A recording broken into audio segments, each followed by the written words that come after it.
Donc, comment préparer une vente sur le compagnon de préparation? Donc déjà, je vais dans Vente, Commande.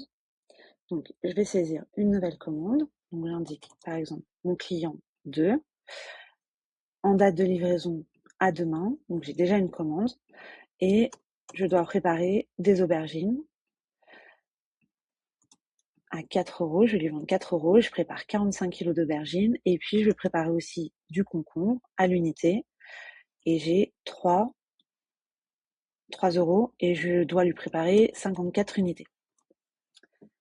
Donc, je valide ma commande et je valide. Donc là, j'ai une limite d'encours qui s'affiche, mais c'est pas le but de la vidéo. Donc là, je valide seulement ma commande. Une fois que je valide ma commande, ça me crée un brouillon de l'étape suivante, donc un brouillon de préparation. Ensuite, je suis un opérateur et du coup, je me connecte à l'application de préparation. Donc en fait, quand on a un opérateur, on a une tablette ou un téléphone et en fait, on va avoir le lien direct de la préparation. Et donc aujourd'hui, je vois que j'ai rien à préparer. Demain, je vois que j'ai 3 préparations en attente. Donc je clique sur toutes les préparations et donc j'ai 2 préparations qui sont déjà faites, parce que je vois que l'avancement, il est à 1 et que là, il est à 3 pour 3 produits. Et je vois que là, j'ai une préparation en attente parce que je n'ai pas encore de produits dans mon carton. En fait, ma préparation est jaune. Le petit 2 indique le nombre de produits que j'ai à préparer. Et j'ai un filtre rapide où je ne peux afficher que les produits, enfin que les préparations que je dois préparer. Je peux éventuellement les classer par client, par nom de client croissant, ou je peux les classer par tournée si j'ai l'application des tournées qui est disponible. Donc si je clique sur client, donc à cet endroit, je vais voir la liste de mes produits à préparer avec les quantités.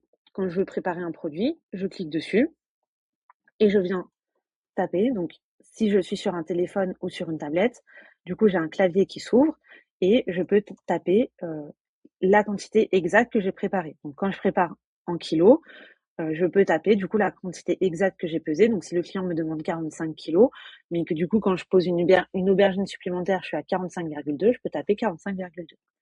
Je valide. Puis, donc là, pareil, j'ai le petit filtre à préparer. Puis, je passe au produit suivant. Donc là, du coup, je peux indiquer 54 unités. Si j'en ai moins, si j'ai moins de 54 unités, je peux indiquer la quantité que j'ai. Donc là, il considère que c'est complet. Hop, je vais juste en mettre 45. Voilà. Donc là, on voit en fait que la ligne, du coup, passe en orange pour dire que j'ai un écart avec ce qui a été commandé. J'en mets moins. Donc, euh, attention, je vais avoir une proposition du logiciel parce que j'en ai mis moins. Donc cet écart, il est paramétrable dans le logiciel pour dire que justement, à partir d'un certain taux, on considère que la commande va être complète et à partir d'un certain taux, on va considérer qu'elle est incomplète. Donc là, elle est incomplète, je valide. Et donc, vu que le filtre à préparer, il me dit que voilà, celui-là, normalement, il serait encore à préparer, mais je peux quand même valider. Et là, il me propose, qu'est-ce que je souhaite faire des produits manquants? Est-ce que je vais les envoyer tels quels? Et dans ce cas-là, le client, il ne recevra pas ces 9 produits manquants parce que je n'en ai plus en stock. Ou éventuellement, je peux créer ce qu'on appelle une scission de préparation et je peux indiquer la date à laquelle je souhaite que cette scission apparaisse. Par exemple, on pourrait choisir par défaut, la préparer, la présenter au lendemain. Comme ça, le lendemain, je sais que j'ai mes 9 unités à préparer. Et ensuite, je valide la préparation. Et donc là, je n'ai plus rien à préparer. Si j'enlève le filtre à préparer, on voit que j'ai les informations qui ont été préparées. En temps réel, dans le logiciel, quand je vais dans Vente, Préparation, toutes les préparations, si j'enlève mon filtre Préparation en attente, eh bien, on voit que du coup, ma préparation a été réalisée et donc mon préparateur a les droits pour que quand je valide la préparation, ça valide automatiquement le bon de livraison et la facture. Mais on pourrait faire en sorte que ça ne valide que la préparation ou que jusqu'au bon de livraison. Donc ça, c'est des droits, pareil, qu'il faut paramétrer dans le logiciel.